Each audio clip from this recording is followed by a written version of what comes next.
Okay, let's jump right into this explainer and see exactly how to transform your Largo home from vulnerable to an absolute coastal fortress.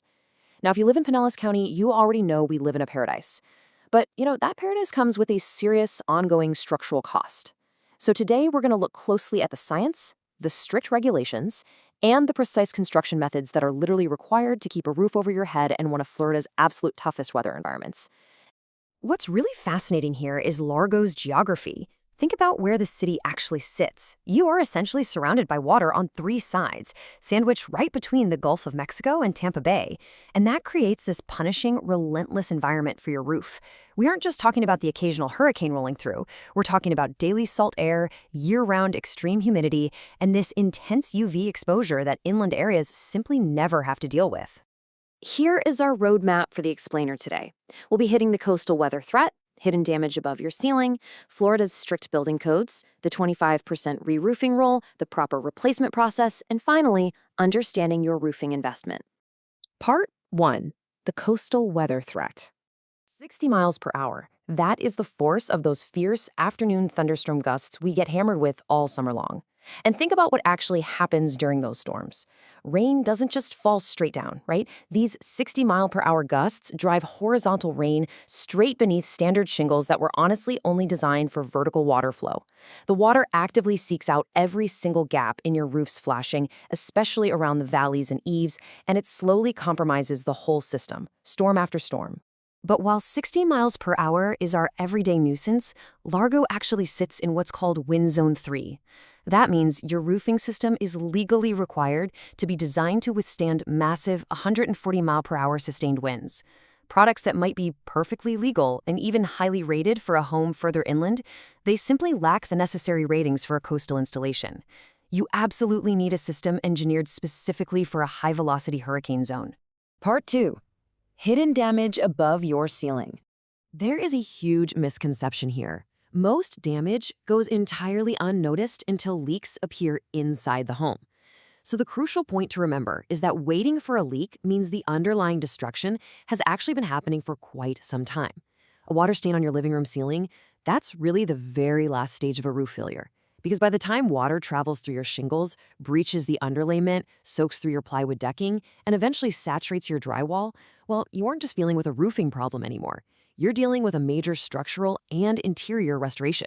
Let's talk about the invisible threats constantly attacking your roof. First, salt spray carries for miles inland from Tampa Bay, completely corroding metal fasteners and flashing from the inside out. Then there's the humidity. When your air conditioning runs nonstop beneath a 95-degree attic space, it creates condensation that can literally rot your plywood decking right from below. Add in those intense UV rays drying out your sealants, plus biological growth like algae feeding on the limestone in your shingles, and you've got a recipe for silent, rapid deterioration. Part 3. Florida's strict building codes. Now, these rigorous building codes weren't just created by bureaucrats to annoy homeowners. They were forged directly from past disasters to protect homes today. Hurricane Andrew, back in 1992, fundamentally changed how roofs are built in this state. Then, the intense 2004 hurricane season refined those rules even further. Today, Pinellas County inspectors strictly verify compliance with these modern Wind Zone 3 standards. That means even if your home was built back in the 1970s, any new roof has to meet today's incredibly stringent safety requirements. Part 4. The 25% re-roofing rule. This is a rule every single Largo homeowner has to know.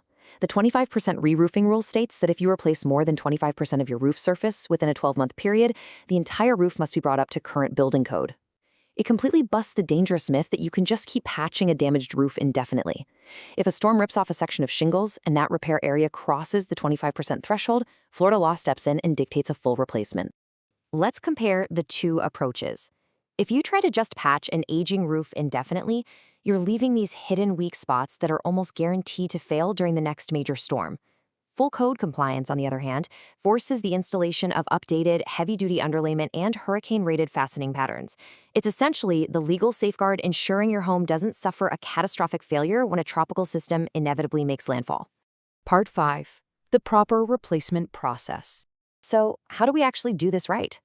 Crestline Roofing Tampa utilizes a really calming, structured 3-step process to just take the absolute chaos out of home construction. First up, Estimators get on your roof with cameras to document the underlying issues, not just what's visible from the street. Second is the actual installation. This is where old material is stripped all the way down to the deck to address hidden rot, followed by applying coastal-rated materials. And third is the final inspection, to verify every single detail meets the Florida Building Code and ensures your warranties are officially locked in. And I cannot stress this enough. It is absolutely vital to follow manufacturer specifications and local permit requirements precisely. No shortcuts. The code literally dictates the exact number of nails per shingle and the specific placement of those fasteners.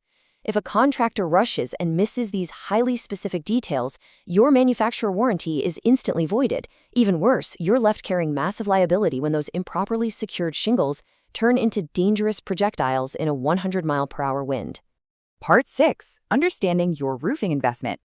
When mapping out the cost categories for a new roof, the biggest expenses are actually often the invisible essentials. Sure, you have your visible materials where you might choose budget-friendly asphalt shingles or opt for premium metal and tile, but the real structural integrity and a significant chunk of the cost lies in the invisible costs. We're talking about things like choosing between standard or premium ice and water shield underlayment, executing critical decking repairs, and utilizing those required Wind Zone 3 fasteners. Those are non-negotiable investments for coastal survival. But hey, there are smart saving strategies you can use without ever sacrificing the integrity of your coastal fortress.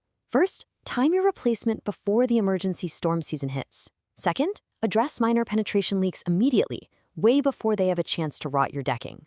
Always have an expert verify your storm damage to see if your insurance will cover the heavy lifting. And most importantly, listen to this. If you have to cut costs, choose a more basic shingle color, but never, ever sacrifice the quality of your waterproof underlayment. Your roof is quite literally the only thing standing between your family and Florida's extreme coastal environment. So now that you understand those hidden threats, the really strict codes, and the actual mechanics behind a proper replacement, I have to ask, is your roof just surviving or is it genuinely ready for a storm? Don't wait for the next hurricane warning to find out.